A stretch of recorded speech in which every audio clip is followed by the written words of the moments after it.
Have you ever met one of those people who just can't be stopped? It's like they're unstoppable. Yeah, I have. Me too. What's their mystique? Nothing stops these people. Don't stop. Welcome to Mission Unstoppable with Coach Frankie Picasso. You're about to meet some of the most amazing people. Stop. Don't stop. They've accomplished their goals despite insurmountable odds. They beat adversity, physical hardship, and traumatic events, and emerged triumphantly. They're people just like you and me, and they're winners. Are you unstoppable? Here's Frankie to show you how. And welcome to Mission Unstoppable Radio. I'm so thrilled to have you here today listening, and I'm so thrilled to have my guest. We are going on an amazing journey, a real Mission Unstoppable with George Mathew. Now, George is a lifelong humanitarian. He's a Singapore-born East Indian whose passion for music equals his heart and desire to help those who are less fortunate, abandoned, sick, or living in poverty. In 2006, Mr. Mathew founded Music for Life International, is a registered 5013C organization dedicated to creating social transformation through music. Now, he's traveled the world. He's been to places such as India, Singapore, Jordan, Panama, Morocco, South Africa, as a conductor, as a speaker, and an ambassador for social impact through music. Now, his efforts have not gone unnoticed because just last week, on February 17th, Mr. Mathew received the Robert and JoAnn Bendetson Award for Public Diplomacy from Tufts University Institute for Global Leadership.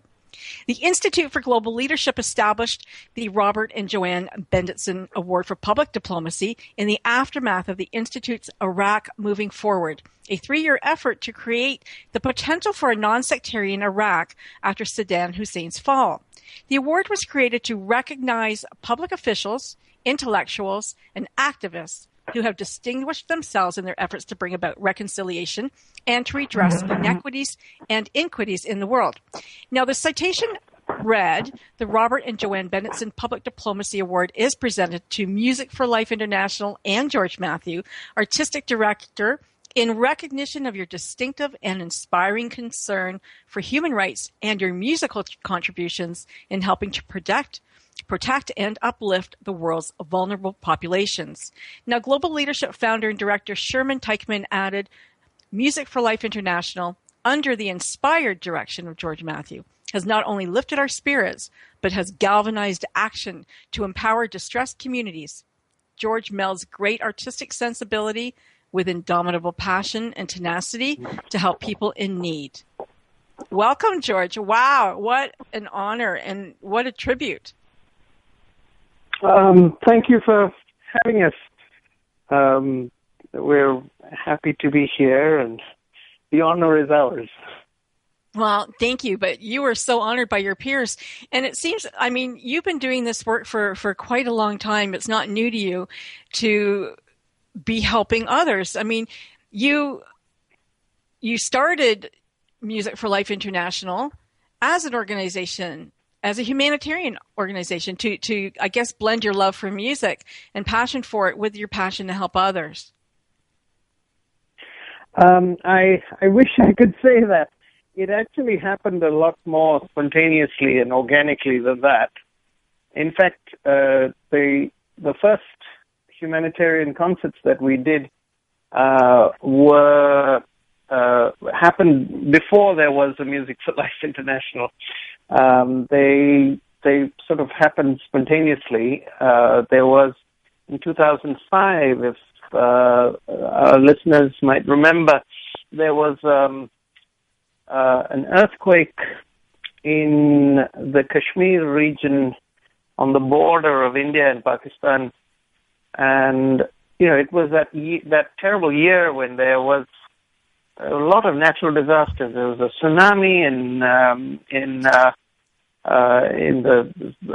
Indian Ocean, which left 200,000 people dead in, half a dozen countries all over the region. And then there was Hurricane Katrina, and people were suffering from what we were calling disaster fatigue. And then there was this earthquake, and it sort of just came and went off the TV screens very briefly. And it was at a time when I was studying the Ninth Symphony of Beethoven, and I thought it might be nice to do something nowhere near the scale of what actually ended up happening in New York. And musicians came out of the woodwork, as it were. There was a kind of snowballing, and a great number of people. I had just finished my studies at Manhattan School of Music at the time, and was really talking to friends, and friends talking to other friends, and suddenly we had, quite a large contingent, maybe 17 or 18 people from the New York Philharmonic join us, including a number of the principal players. And then the word went out, and we had people coming in from the Boston Symphony and the Philadelphia Orchestra and the Metropolitan Opera. And the thing sort of grew. Clearly, it was an idea or an effort whose time had come, sort of thing. And certainly it wasn't original because, 25 years earlier, Leonard Bernstein had gathered a similar group of people, of musicians, on the same stage at Carnegie Hall in the service of people suffering from HIV/AIDS. And that concert in 1987 was also called Music for Life. And we actually had some of the very same people who had played with Mr. Bernstein who joined us. And so, that's exciting. Yeah. He partnered with Doctors Without Borders on that Beethoven's Ninth for South Asia, you called it. Yes. And there were 100 instrumentalists and 148 singers. That's extraordinary. Yes, they all sort of, they were all gathered individually, if you can imagine that. Somebody spoke to somebody who spoke to somebody else, and each person was, came because they had a personal sort of investment in making a contribution. And so there was a way in which there was nobody on the stage who was not personally invested. And that generated a certain kind of energy, even before so much as a note was played or sung. And I guess that has had a hand in the quality that of commitment that now has come to be familiar to our audiences and to our musicians. Well, you have a key advisory board, and I'm looking at the members, and they seem to replicate through some of your concerts. People like Sir Colin Davis, Zaran Mehta, Fareed Zakaria. You have some extraordinary people. What would the role of the key advisory board? What would they do? Well, they're really people who have lent their names and their prestige and their stature to the projects and our mission. Their roles have varied. Some of them have only lent their name. Others have been contributors in various ways, connectors. Sir Colin Davis, the late Sir Colin Davis, who was a dear, dear friend and mentor of mine, was instrumental in connecting us and the idea of these concerts with Carnegie Hall and its artistic and executive director, Sir Clive Gillinson. It was Sir Colin who said, you should go and just talk to him and see if you should see if you can't do this at Carnegie Hall. And I said, really? Carnegie Hall? And he said, yes, really. And I said, will you introduce us? He said, oh, nonsense. You just go up and say, tell him I sent you, and you don't need an introduction. And you were a young man then. Yourself. And I, a bit younger than I am now. So I called up Clive Gillinson and, and amazingly managed to get an appointment. And we talked about it, and he said, yes, you should do it here. And it sounds like a wonderful thing. And I said, that's going to be interesting. We have one musician. We're going to do Beethoven's Ninth in 6 weeks. This is going to be. So that's how it all began. And sure enough, the one musician became two, and then there were three, and then there were 100, and of course, I always get a little bit squeamish talking about these concepts and Music for Life as though, one or I had founded it, when in fact it's the effort of dozens of people, and some of them, like our production people, and especially the assistant conductor and director of those early concerts, a wonderful conductor and organist named Justin Bischoff, who was Canadian actually, who was critical in gathering a lot of the people and the forces. So there's been a lot of, and we had really wonderful friends at the United Nations who helped us gather support from Secretary General Kofi Annan all the way down to even junior staffers in some of the missions. A number of the missions representing 7 or 8 countries in that first concert supported us in various ways. So, like the advisory board, there's been a range of people who have supported us in a number of ways. Zarin Mehta, who was then the president and executive director of the New York Philharmonic, was a great supporter in a number of ways. He got the word out to people in his community, and just the fact of having somebody of that stature embrace. Right. George, I'm going to have to break up here for a moment because we're going to go to a commercial. But I applaud your humbleness, and I think it's really charming. And of course, it takes a village, but you're still at the helm. You're still the artistic director, and I think you're a pretty amazing guy. Stick around. We have a lot more to hear from Mr. George Mathew. Don't go anywhere. We'll be right back. Don't stop. That's right, don't listening. Mission Unstoppable with Coach Frankie Picasso will continue right after these messages. Stop. If you're ready for a big change in your work, your career, your happiness, your life, it's time for the $1 Million Mindset with Marla Tabaka. Monday afternoons at 2, 1 Central on TogiNet.com. Marla believes that with the right mindset, anything is possible. Join us as successful life coach Marla Tabaka inspires you and her clients to explore, discover, and live your dreams by developing what she calls the $1 Million Mindset. Marla will inspire you to take action on your dreams and reveal secrets to success that will help you realize your own unique power. Tune into the $1 Million Mindset for heartwarming stories with Marla Tabaka. Learn tips and tricks to building a successful business and unlock the secrets to creating a happier, more balanced life through abundant thinking and attraction power.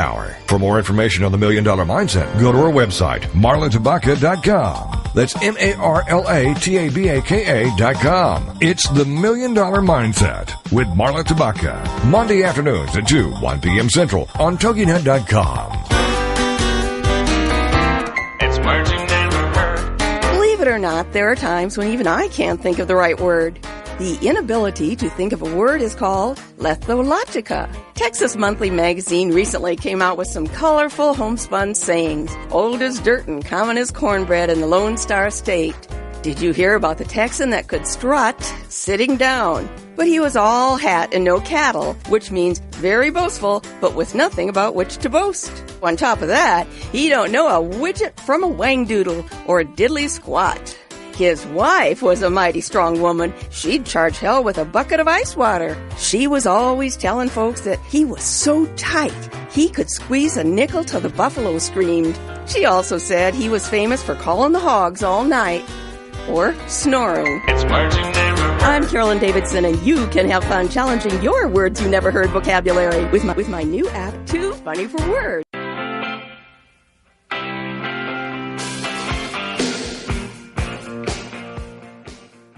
I promised you we'd be back, and we're still here with Mr. George Mathew.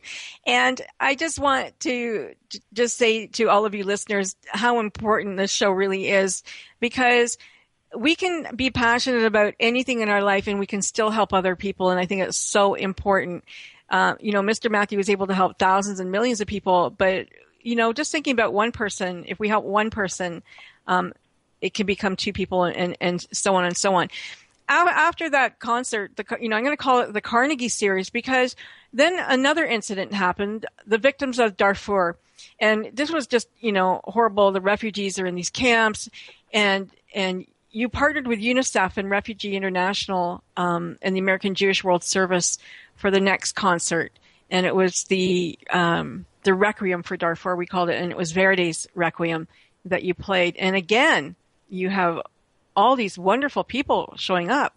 And it evolved a little bit, because now you have a speaker. Mia Farrow came to speak. How did that happen?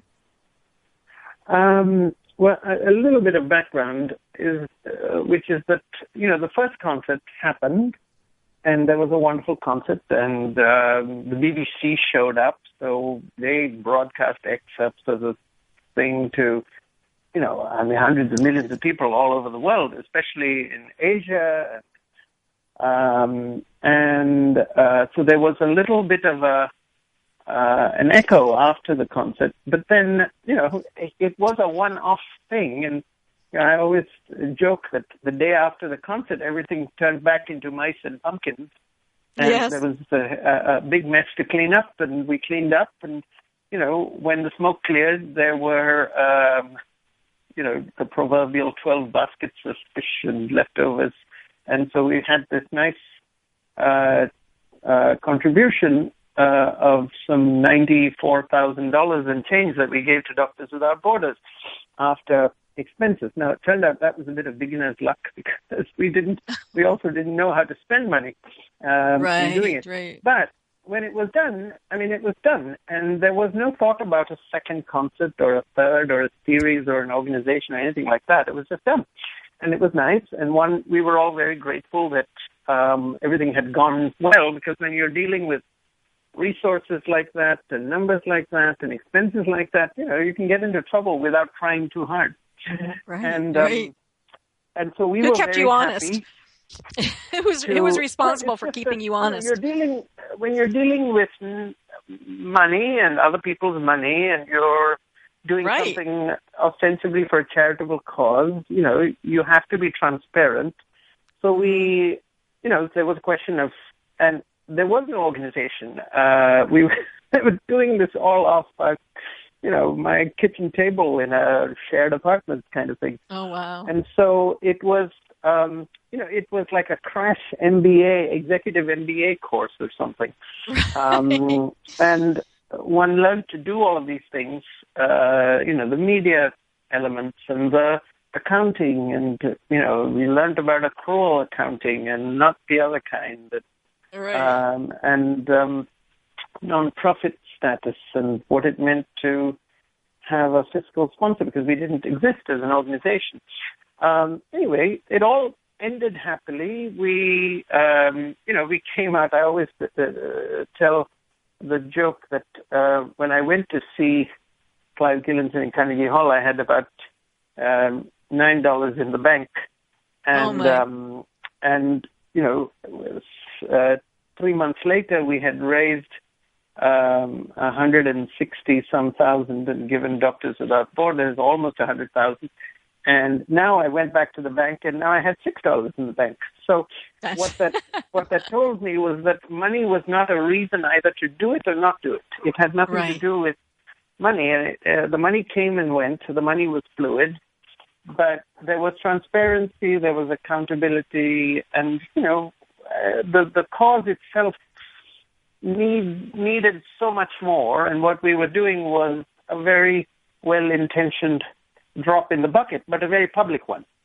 And that's where the mission changed, because people often ask, are you doing this to raise awareness, or are you doing this to raise funds? And I say, often now, 10 years later, I can say the answer is neither.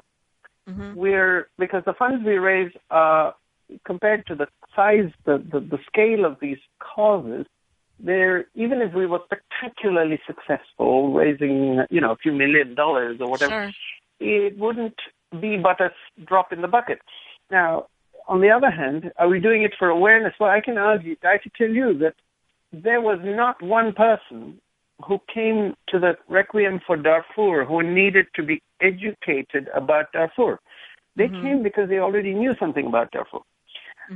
When we did our concert for violence against women, there wasn't anybody who needed to be educated about violence against women. They came because they wanted to be in solidarity. But what happened was they came and gathered as a community to witness a statement being made about the particular cause on the most visible, maybe the most prestigious, but certainly one of the most visible concert stages in the world, certainly in this hemisphere. Right. But more importantly, they came in, and for the duration of the concert, they had turned off the radio in their heads.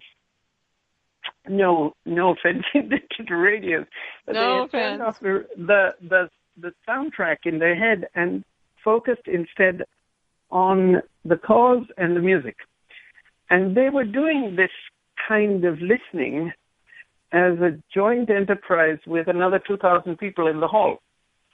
And that is such a rare thing, and that is a profoundly generative thing. It generates energy and goodwill, and it has an impact all of its own. And of course, the media show up, and because it's Carnegie Hall, it has a certain kind of energy in the media Je ne sais space. quoi, right? So yes. all of these things serve as, it's almost a kind of accelerator, or what in the tech business would be called a kind of incubator for the cause.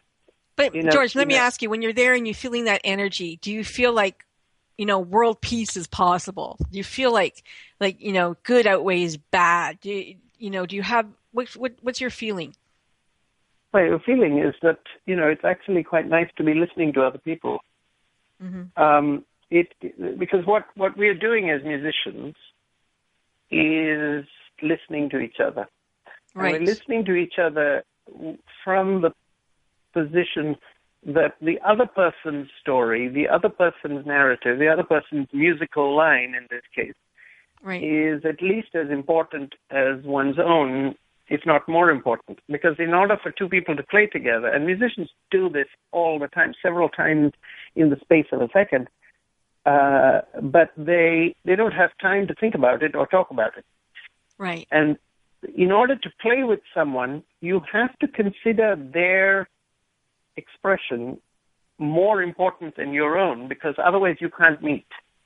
You have to actually speak softly enough, or sing softly enough, or bow softly enough, so they can hear the other sound and incorporate that, adjust that, make that, adjust yourself to match that, whether it's rhythm or pitch, or otherwise you'll be out. Otherwise you'll be out of tune. You'll be out of sync. So it comes down to actually speaking softer than the person who is speaking alongside you. And we're so used to, and especially in an election season like we have, we're so used to shouting and screaming at the top of our lungs and not listening to anybody. And political discourse, in this day and age has become that, where we don't listen, we're just yelling. And so a space where people are, even when the music is loud, people are bringing a kind of intense listening to that. And when the music is soft, it's incredibly powerful to have, 200 people speaking in a whisper. Did you reach out for speakers, or did Mia Farrow or General Jen Eglin, did they come forward and say, hey, I'd like to be a part of this event?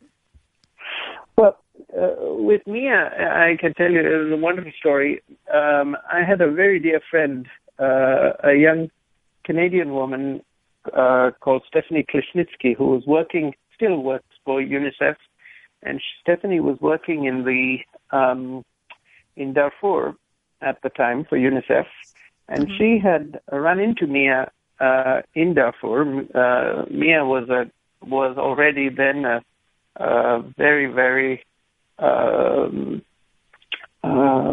spokesperson, energetic spokesperson and advocate for the people in Darfur and Chad, and they had run into each other. So Stephanie connected us with Mia, and we invited her to join us, and she and Mia very generously did, and then we together approached Jan Egeland, who was maybe the leading advocate at the United Nations at the time, certainly one of the earliest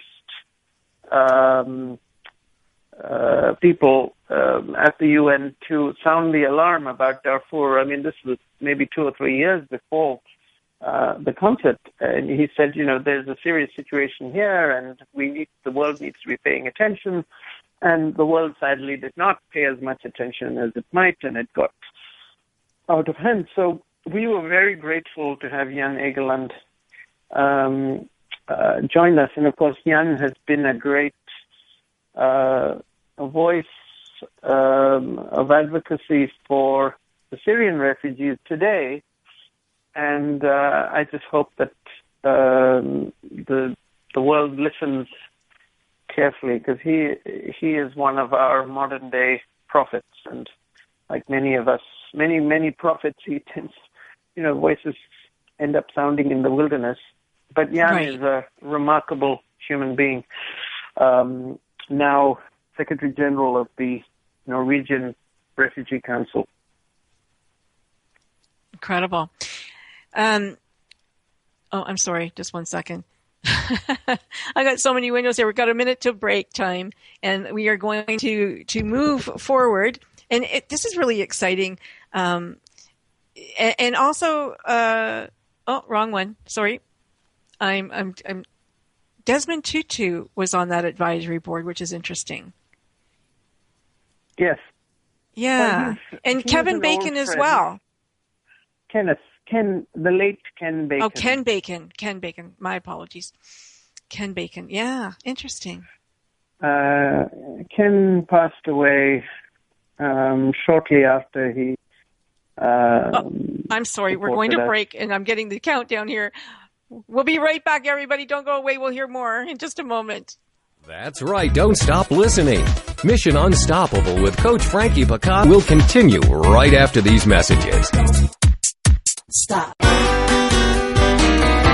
It's words you never heard. NASA's Scott Kelly recently broke the record for the longest consecutive time spent in space, with over 300 days and counting. Astronaut Kelly says he doesn't really experience the mollygrubs or depression, but is fully aware of the dangers of being in space. In other words, he understands the gravity of the situation. Speaking of gravity, in space, your arms don't hang by your side like they do here on Earth. So astronaut Kelly says he tucks them inside his sleeping bag at night so they don't float in front of him. Hey, isn't it always night in space? He also says that he doesn't get the same satisfaction of laying down to sleep like people on Earth. At least there's no chance of Mathew That's getting up on the wrong side of the bed. It's words you never heard. I'm Carolyn Davidson, and you can have fun challenging your words you never heard vocabulary with my free app, Too Funny for Word. It's words you never heard. The new Star Wars movie, The Force Awakens, has eclipsed the annual gross domestic product of 10 countries. Officially the highest grossing movie of all time. Did you know that Ewoks speak a combination of Tibetan and Nepalese? Harrison Ford, the rocket jock, complained that when flying the Millennium Falcon, the cockpit switches wouldn't stay in place when he flipped them. So the set designers for The Force Awakens made sure there were new cockpit switches for Han Solo's iconic ship. I thought it was interesting that the lightsaber noise was created from the familiar hum of an old television. Do you think you can tell a lot about somebody based on what color lightsaber they have? Why do the angry Jedi cross the road? To get to the dark side? Maybe? It's words you never heard. I'm Carolyn Davidson, and you can have fun challenging your words you never heard vocabulary with my free app, Too Funny for Word.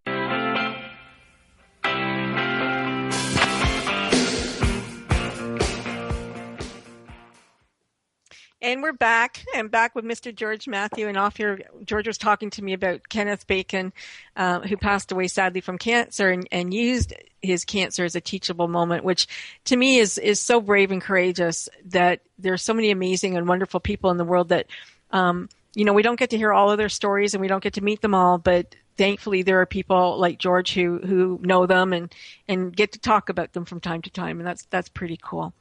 The 2008, I think, was the year that you did become a 501c3 with Music International. Is that correct? In 2008, we were incorporated. And the story is basically that after the Requiem for Darfor, some of our supporters and friends said, listen, this is a bit silly. You shouldn't be running around frantically trying to raise money and resources for your concerts when you should be studying the Verdi Requiem a week before the concert. So they suggested that we form an organization, and one of our dear friends, Kenneth Kramer, who was a lawyer with one of the leading law firms in New York City, helped us to incorporate, and Ken became the founding chairman of the board of Music for Life, and he served in that capacity for the first 6 years before becoming chairman emeritus. Ken is still a great friend and supporter of Music for Life International, and that's how it started. And it took us a couple of years after incorporation, but in 2010 we became a tax-exempt organization with 501c3 status. Well, there doesn't seem to be ever a break, let's say, of disasters and things that need help. And so in 2009, you did Gustav Mahler's Third Symphony for pediatric AIDS and the prevention of mother-to-child transmission of HIV worldwide. Another Carnegie Hall concert, Mailer for the Children.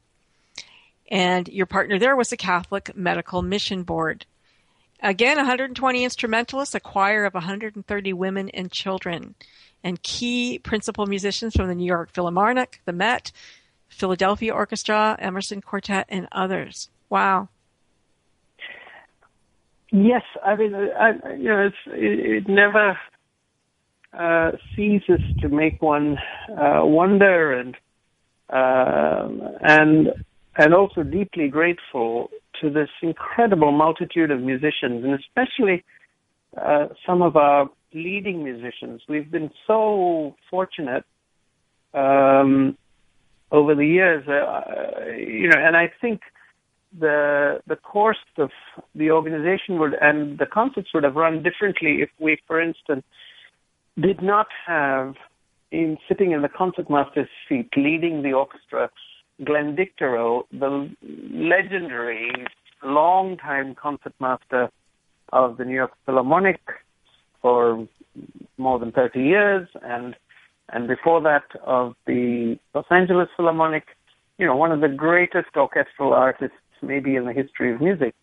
And Glenn was so generous. He gave his art and gave his spirit and his prestige, really, to in joining us. And because of Glenn, I think we had a huge number of people come on board. Now, when Glenn left New York and retired from the New York Philharmonic and moved back to Los Angeles, Elmira Darvorova, the former concertmaster of the Metropolitan Opera, and herself a kind of historical figure, because she was the first female concertmaster of the Met ever, took over the reins and has been concertmaster for our concert since then. She was concertmaster for the Scheherazade, wasn't she? The Shostakovich for the Children of Syria concert and for the Scheherazade Initiative.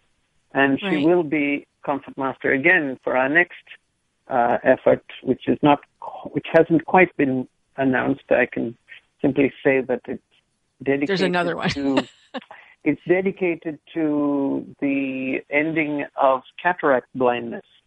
Oh, and wonderful. the Is that with that restoration of surgeon vision. from Nepal? No. I don't know. Nepal? I'm not quite sure that. Nepal is a major theater for our partner organization, Help Me See. But Okay.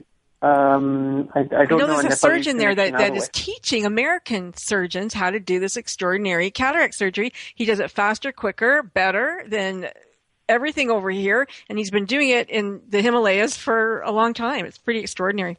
I'd love to interview that man. I don't know the person in question, but our project is called Music for Vision, and I love it. there great. will be a series of concerts, including here in New York. We're not quite at the point where we can announce it for a variety of reasons, but we should be announcing it very, very soon. Well, in September 2010, March 2011, we have the Beethoven for the Indus Valley in the Pakistan floods happened, and you guys all got back together to help with renewal and sustainable development for the millions of people who were devastated by the monsoon floods in Pakistan. And do you have family there, something, George? if I may.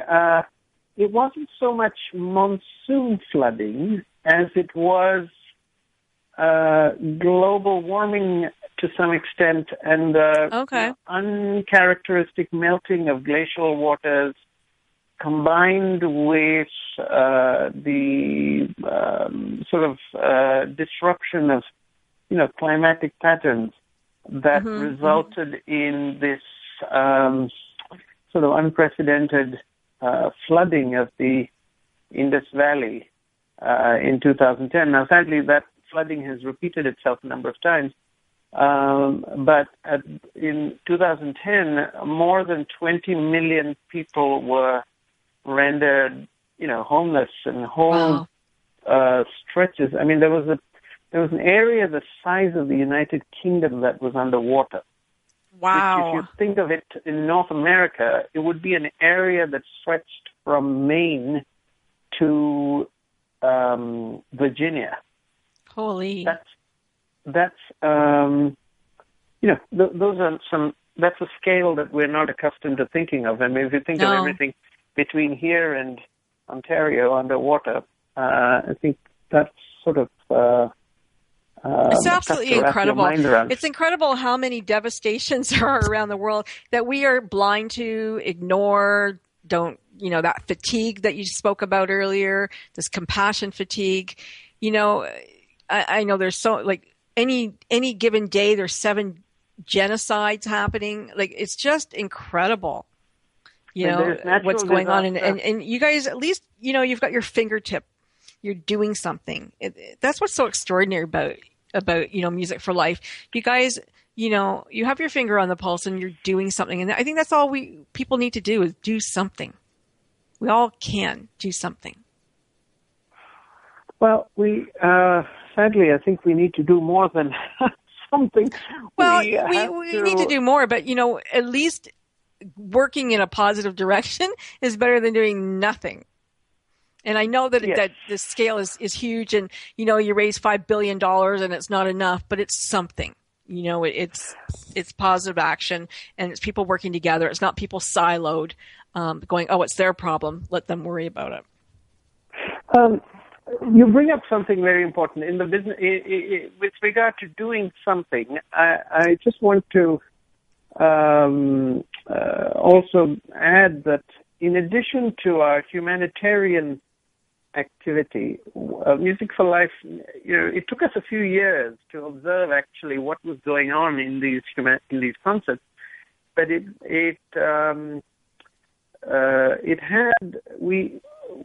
as we recognized how interesting that not only the behavior of the musicians and our partners and our audiences were, we realized that, it was actually more than just a humanitarian activity that was going on. And so now we have actually clarified that in our mission as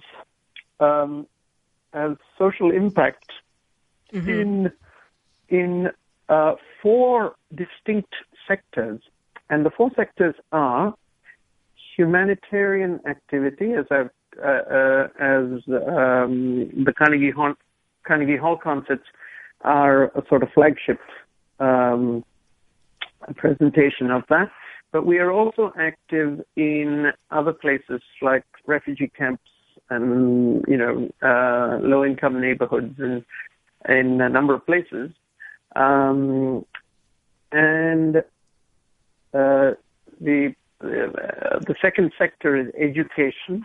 I hope you're keeping track of the opening letters of these words. H-E, education. And the education element is along 3 tracks. We have high-level orchestral education, musical education for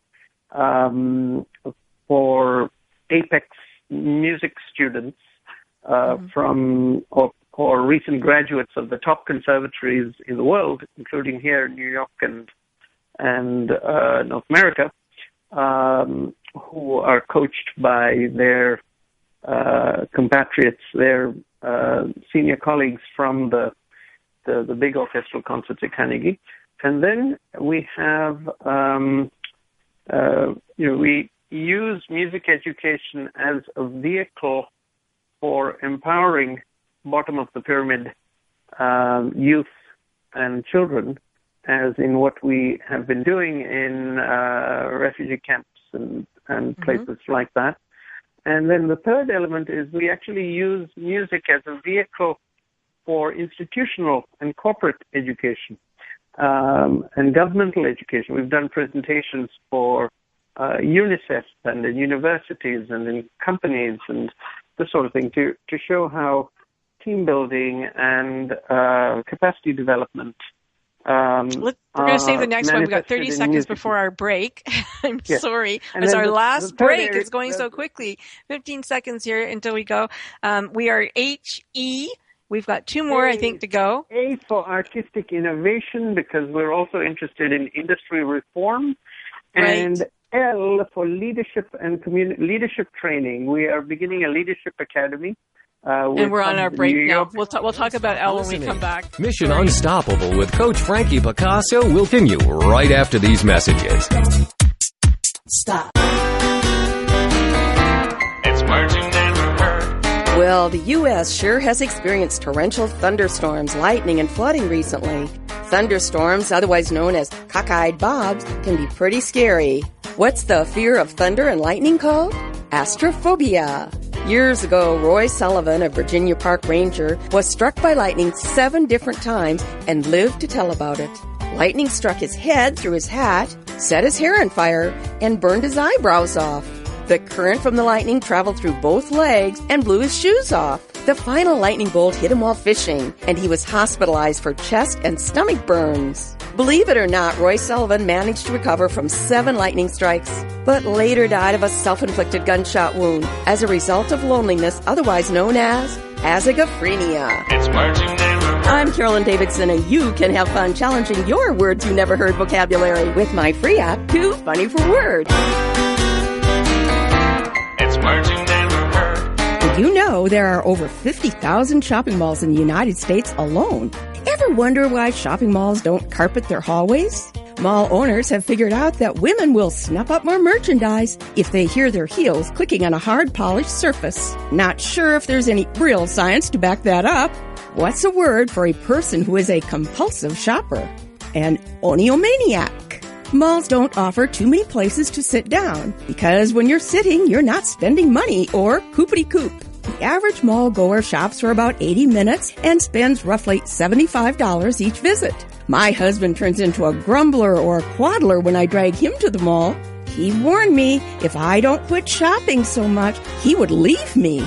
Lord, I'm going to miss that man. It's words you never heard. I'm Carolyn Davidson, and you can have fun challenging your words you never heard vocabulary with my free app, Too Funny for Words.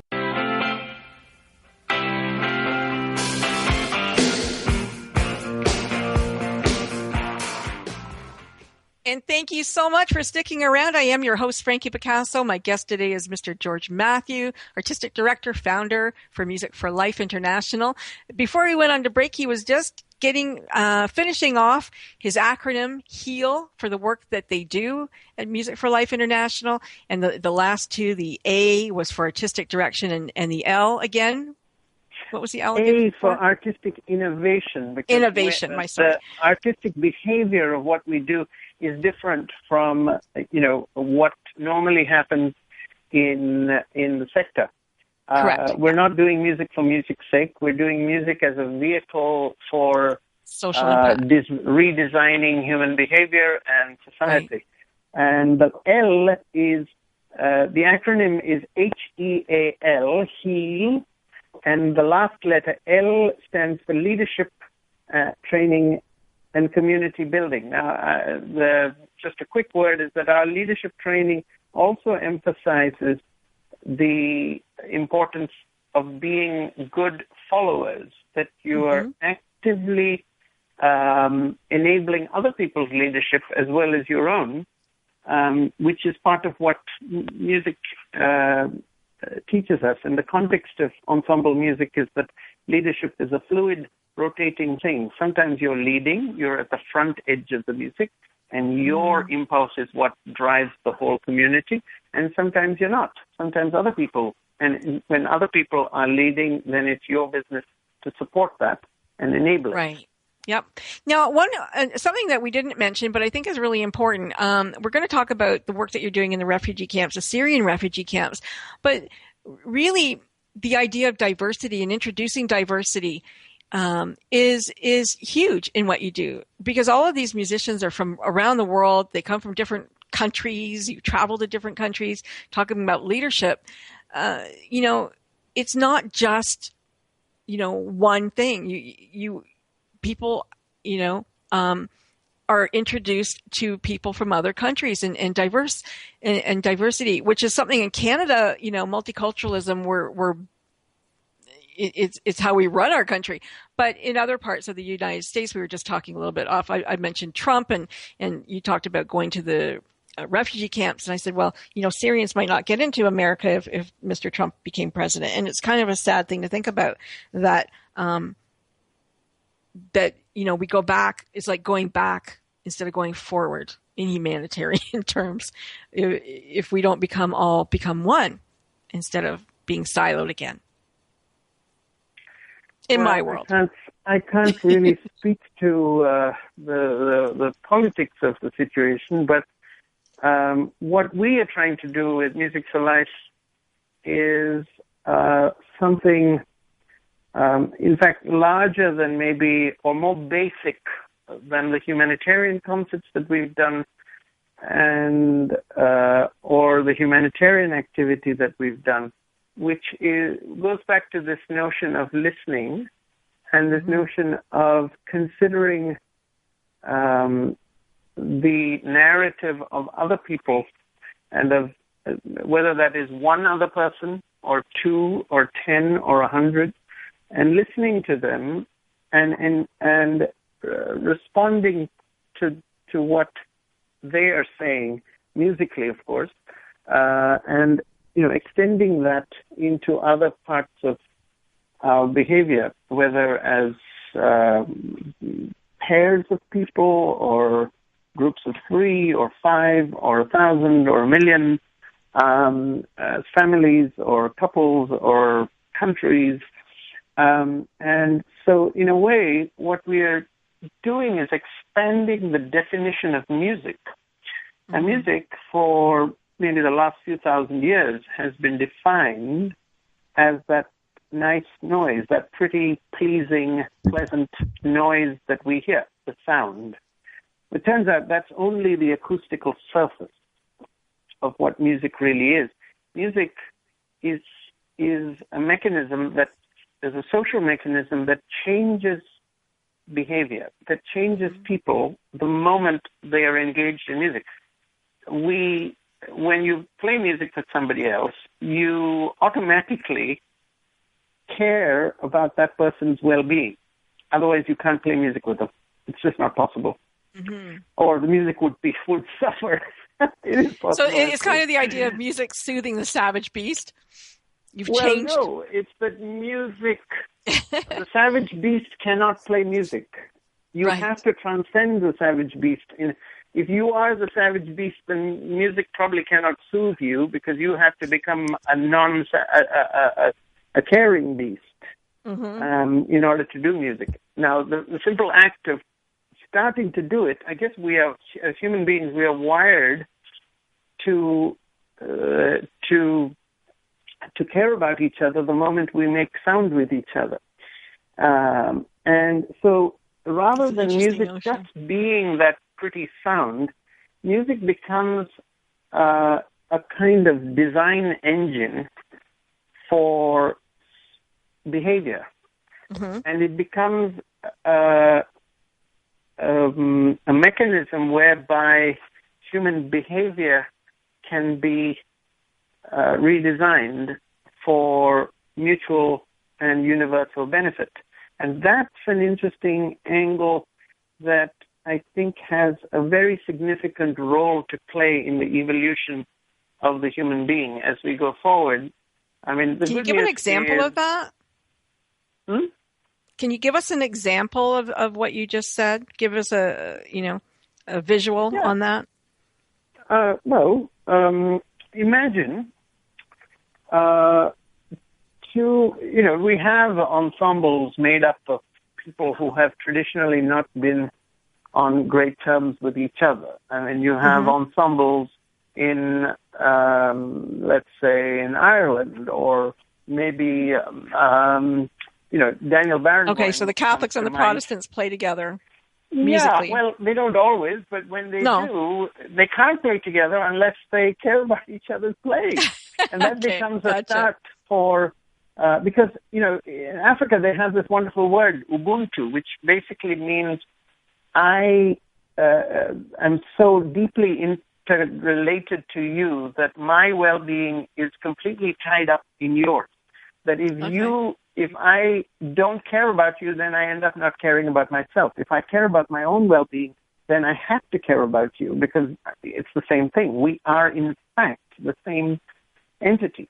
And so Mr. Barenboim and the late Edward Said started this wonderful orchestra called the West Eastern Divan Orchestra, which brings together young Israeli and Jewish musicians with young Palestinian and Arab musicians from the neighboring countries, and in fact, musicians of Arab extraction from all over the world. And when they play music together, they simply have to care about each other. They may not agree politically. They may not see eye to eye about, the two-state solution or the one-state solution or the no-state solution, but they have to care about each other in that moment. Now, they can stop caring about each other the moment they put the instruments down. But while they're playing, in order for them to function, they have to care about making each other successful. And that starts to act as a kind of viral energy that spreads beyond the playing of the instrument. They gradually have to get to know each other a little bit. Of course, there are bumps on the way, and people backtrack, and world events take their toll, but it's a seed that, it's a process that cannot be ultimately reversed. And there's a common ground from that. I just want to make sure we get your website in because we've only got 4 minutes probably left in the show. It is music and the number 4, so music4lifeinternational.org. And I encourage you, please go to George's website, go to this Music for Life International website, donate because obviously they're involved in so many projects and programs that are helping people around the world. So please get in there and donate as much as you can. I'm sorry.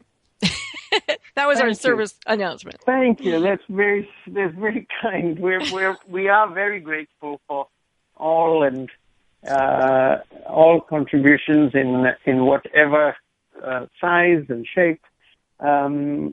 We are expanding our field of activity.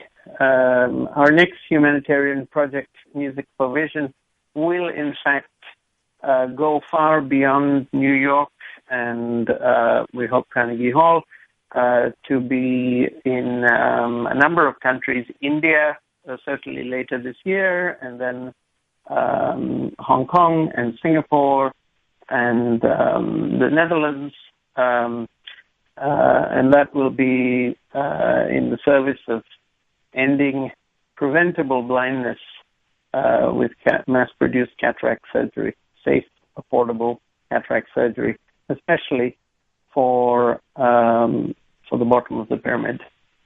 Right. Yeah. That's fantastic. I mean, as we said, there's never a shortage of anything that we can help people with. And are you taking glasses or anything with you? Do you want people to donate anything like that, or just money? Oh, no. This is cataract surgery. Right. No, I understand. This is a very, cataract surgery has been around for a long time, and in the West, it's